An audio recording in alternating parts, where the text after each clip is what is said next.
প্রিয় শিক্ষার্থীবৃন্দ, আসসালামু আলাইকুম। স্বাগতম জানাচ্ছি তোমাদেরকে আমার ইউটিউব চ্যানেলে।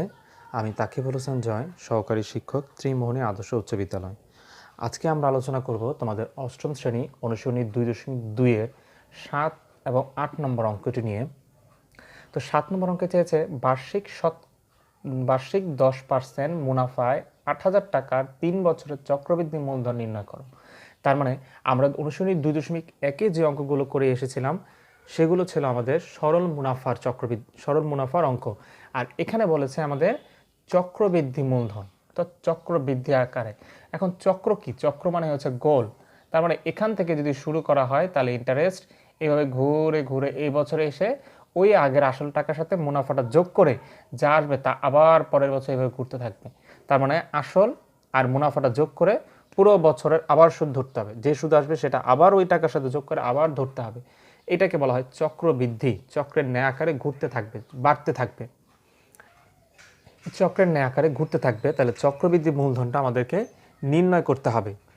তো আমরা চক্রবৃদ্ধি মূলধন, এখানে একটি সূত্র রয়েছে সি।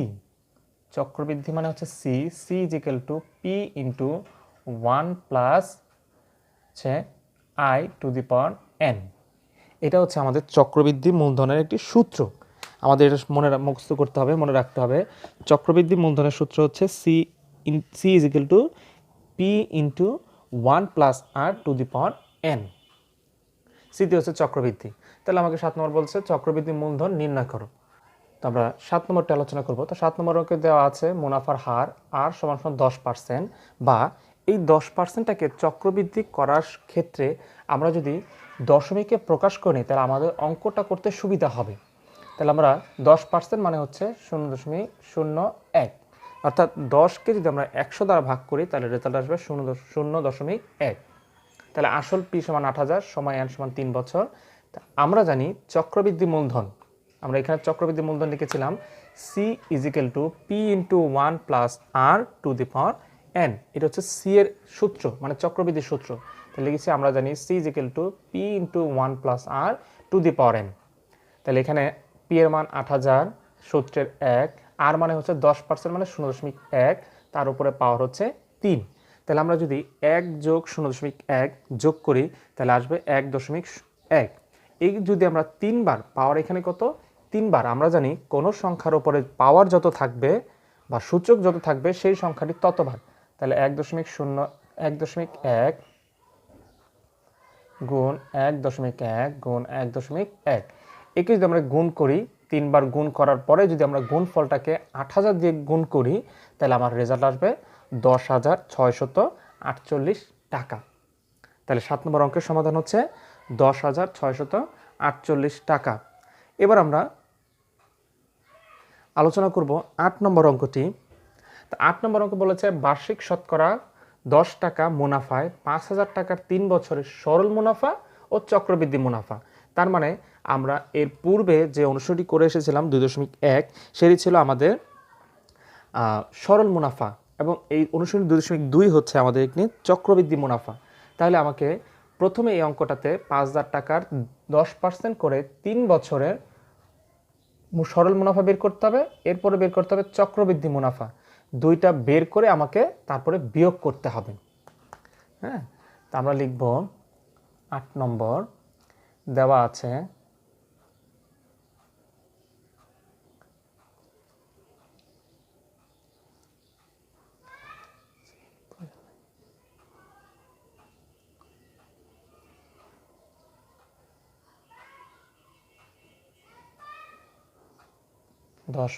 মুনাফার হার আর ইজ ইকুয়াল টু 10% বা 0.1। এরপরে হচ্ছে আসল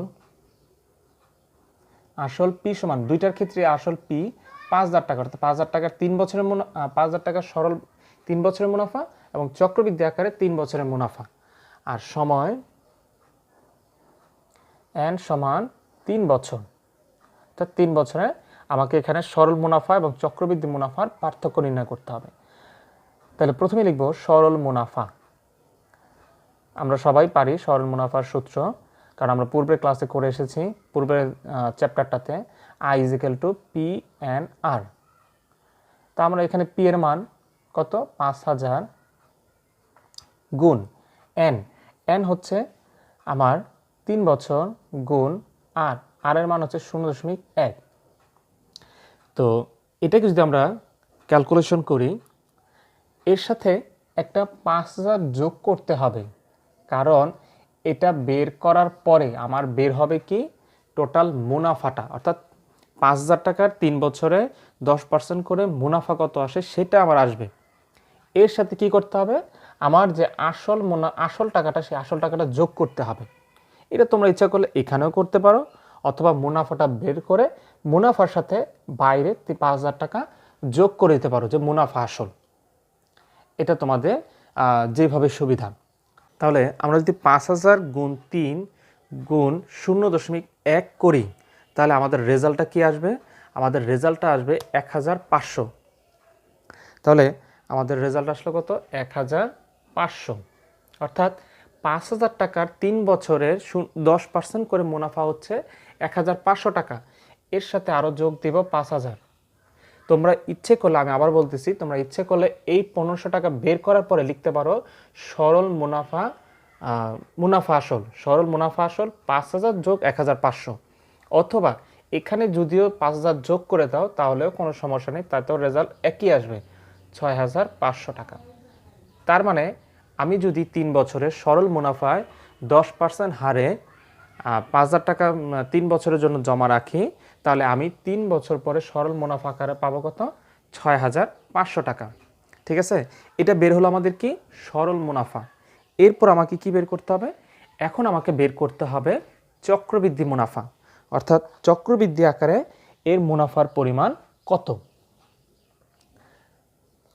তাহলে যেহেতু একই সব কিছু, অর্থাৎ মুনাফার হার, আসল, সময় সবগুলো একই, তাহলে আমরা আবার পুনরায় দেওয়া আছে, লেখার কোনো প্রয়োজন নেই। তাহলে এবার লিখব আবার সি, যেহেতু চক্রবৃদ্ধি, C is equal to P into, দেখো এখানে কিন্তু আসল চলে আসছে, তাহলে P into 1 plus R to the power N. দেখে দেখে মান বসাবো। পি এর মান 5000, সূত্রের 1, আর মানে হচ্ছে 0.1, আর সময় হচ্ছে 3 বছর। তাহলে 5000 গুণ, যদি আমরা ক্যালকুলেশনে 1 যোগ 0.1 করি, তাহলে আসলে কত? 1.1। এর উপর যদি আমরা পাওয়ার দেই 3, তাহলে আমাদের আসবে 1.331। 1.331। এবার একে যদি আমরা গুণ করি 5000 দ্বারা, তাহলে 6655 টাকা। অর্থাৎ দেখো, যদি সরল মুনাফায় যদি সে, ওই ব্যক্তি 5000 টাকা 3 বছরের জন্য 10% মুনাফা রাখে, তাহলে সে পাবে 6500 টাকা। আর যদি সে চক্রবৃদ্ধি আকারে রাখে, তাহলে পাবে 6655 টাকা। তাহলে লিখব, সুতরাং মুনাফার পার্থক্য 6655 মাইনাস 6500 টাকা সমান সমান, বিয়োগ করলে কত থাকবে? 155 টাকা। তার মানে সে যদি সরল মুনাফায় এবং চক্রবৃদ্ধি মুনাফা রাখে, তাহলে চক্রবৃদ্ধিতে সে 155 টাকা সে বেশি পাবে। তাহলে উত্তর 155 টাকা। আর এ ছিল তোমাদের অনুসরণী, অষ্টম শ্রেণী অনুসরণী 2.2-এর 7 এবং 8 নম্বর অঙ্কের সমাধান। আশা করি এই ভিডিওটি তোমাদের এই দুটি অঙ্ক বুঝতে তোমাদেরকে অবশ্যই সহায়তা করেছে। তাহলে অবশ্যই বলবো, যারা আমার চ্যানেল নতুন তারা অবশ্যই আমার চ্যানেলটিকে সাবস্ক্রাইব করে পাশে থাকা বেল আইকনটি অন করে পরবর্তী ভিডিওর জন্য আমার সঙ্গেই থাকবে। ধন্যবাদ।